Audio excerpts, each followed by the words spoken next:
The steam hits my face first. It is thick and smells of roasted lamb bones and rosemary. I love this smell. It is the smell of my kingdom. I stand at the pass. My eyes move over every plate. The kitchen is a machine. My team moves like parts of a watch.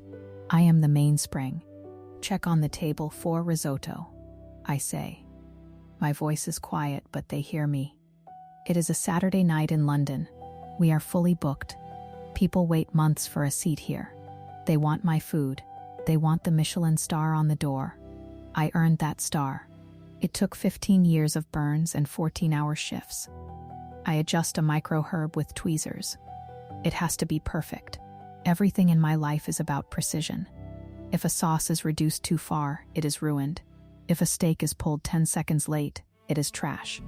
I live in the seconds. I live in the grams. I am a master of small margins. The rush ends at 11. The adrenaline begins to fade. My chef's whites are gray with sweat. I feel good. It was a perfect service. I walk to the small staff locker room. I want my phone. I want to see if my sister in Oaxaca called. I open my locker. There is a thick envelope sitting on top of my bag. It has the home office logo on the corner. My heart skips a beat. I have been waiting for my visa renewal. I am a skilled worker. I have been in this country for a decade. I pay my taxes. I employ 20 people. I tear the paper. My hands are shaking. I read the first paragraph. My eyes jump to the numbers. The new 2026 salary threshold is £41,700. It is a hard line. It is a wall. I look at my contract. I look at my P60. My salary is £41,200. I am £500 short. £500. That is the cost of 2 tasting menus with wine pairings at table 6. It is the price of a broken oven door. The letter says my application is refused. It says I have 14 days to make arrangements to leave the United Kingdom. There is no right of appeal. The points-based system is automated. The computer does not care about my Michelin star. The computer does not care that I am the head chef. I sit on the wooden bench. The room is cold now. I look at my hands. They are covered in small white scars. Those are the marks of my work. I have given my youth to this city. I have fed its elite. I have built a life here. I think about my apartment in Dalston. I think about my cat. I think about the herbs growing on my windowsill. All of it is gone because of £500. A rounding error, a tiny gap between stay and go. I go back into the kitchen. The cleaners are mopping the floors. The smell of bleach replaces the lamb. It is harsh and sterile. I look at the copper pans. I polished them myself when we opened. They belong to the restaurant. They do not belong to me. I see my sous chef, Mark. He is British. He is a good kid. I taught him how to temper chocolate. I taught him how to lead. He looks at me and smiles. He doesn't know. To him, I am the boss. I am the power.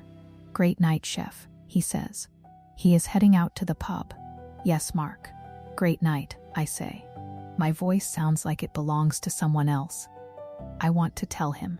I want to say that in 2 weeks I will be a ghost. I will be a name on a flight manifest.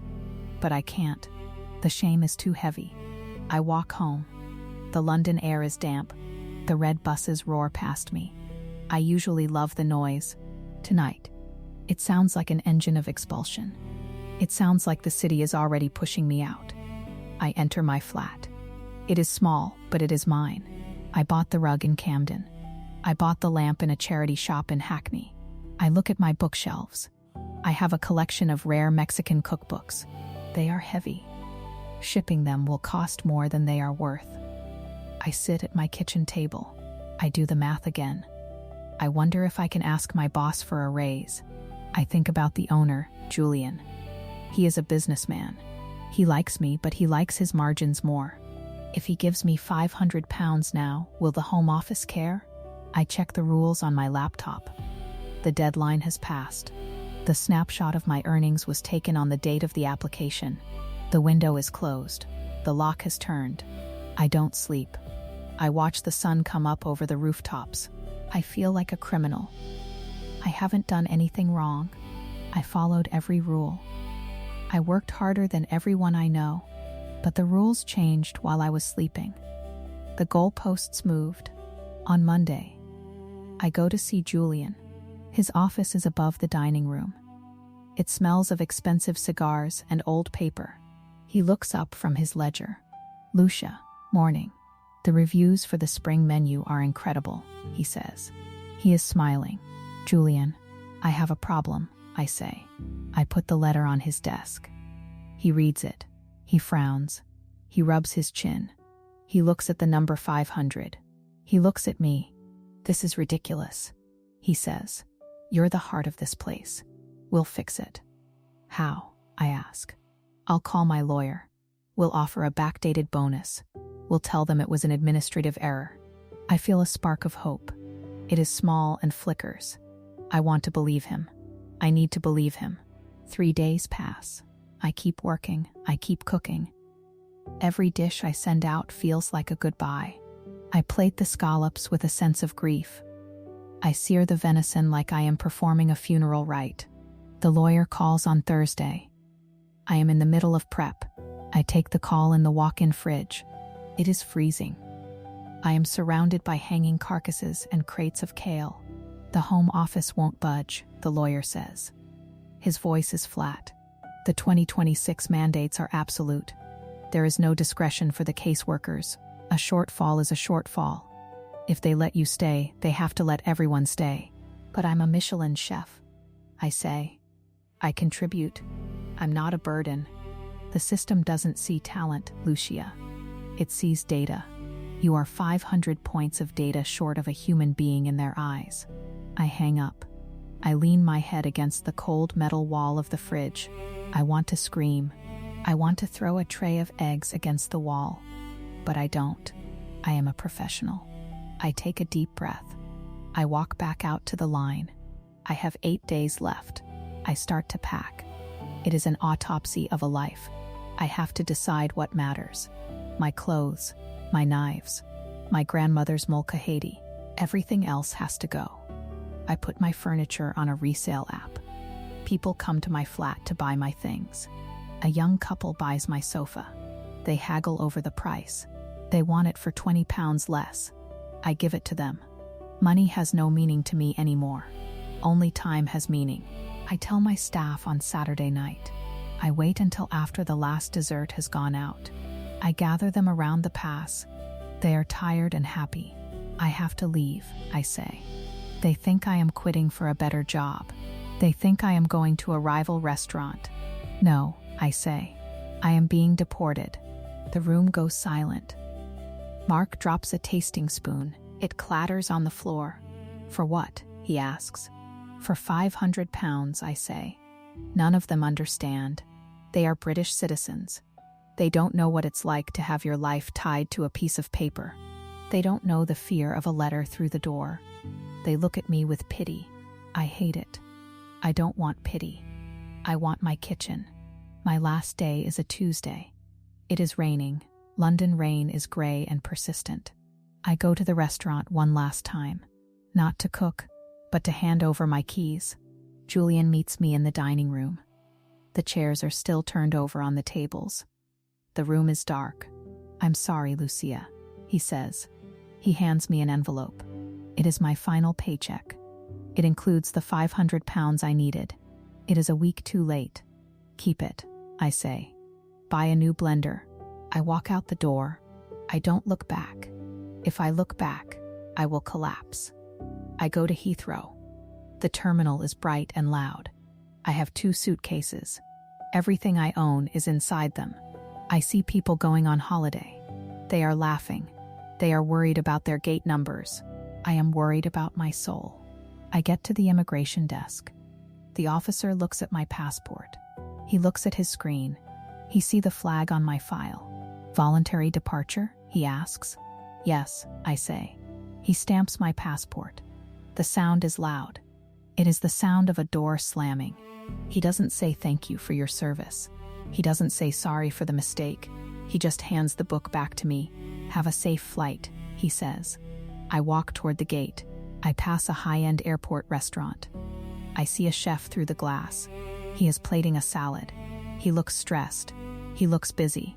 He looks like he belongs. I sit in the plastic chair at my gate. I wait for my flight to Mexico City. I haven't lived there in a long time. I don't know the rhythms of the streets anymore. I am a stranger in my own home. I think about the restaurant in London. Tonight, someone else will stand at my pass. Someone else will taste the sauces. Someone else will adjust the micro-herbs. The machine will keep moving. The city will keep eating. It will forget my name by tomorrow. The intercom announces my flight. I stand up. My legs feel heavy. I am 38 years old. I have to start over. I have to find a new kitchen. I have to find a new kingdom. I walk down the jet bridge. The air changes. It is recycled and stale. I find my seat in the back of the plane. I sit by the window. As the plane lifts off, I see the lights of London. I see the curve of the Thames. I see the cluster of buildings where my restaurant is. For a moment, it looks beautiful.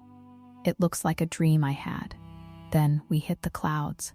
The lights disappear. There is only gray. There is only the hum of the engines. I close my eyes. I can still smell the lamb bones. I can still hear the yes, chef. But when I reach out my hand, there is nothing there. Only the cold plastic of the armrest. Only the 500 pounds of space between who I was and who I am now. I am Lucia. I was a Michelin-star chef. Now, I am just a passenger. The flight is 11 hours. I spend every minute thinking about the math. I think about every penny I spent in that city.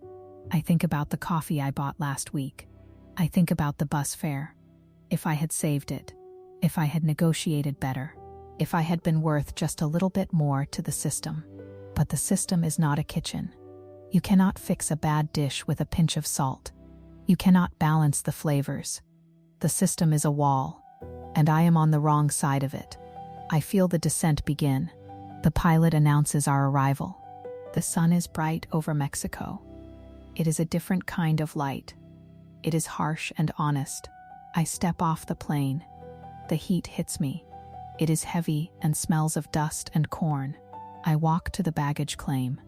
I wait for my 2 suitcases. I see them come around the belt. They look small. I walk out into the arrivals hall. My sister is there. She is holding a sign with my name on it. She is crying. I hug her. She smells like home. She smells like the person I used to be before I left. Are you okay? She whispers. I look around the terminal.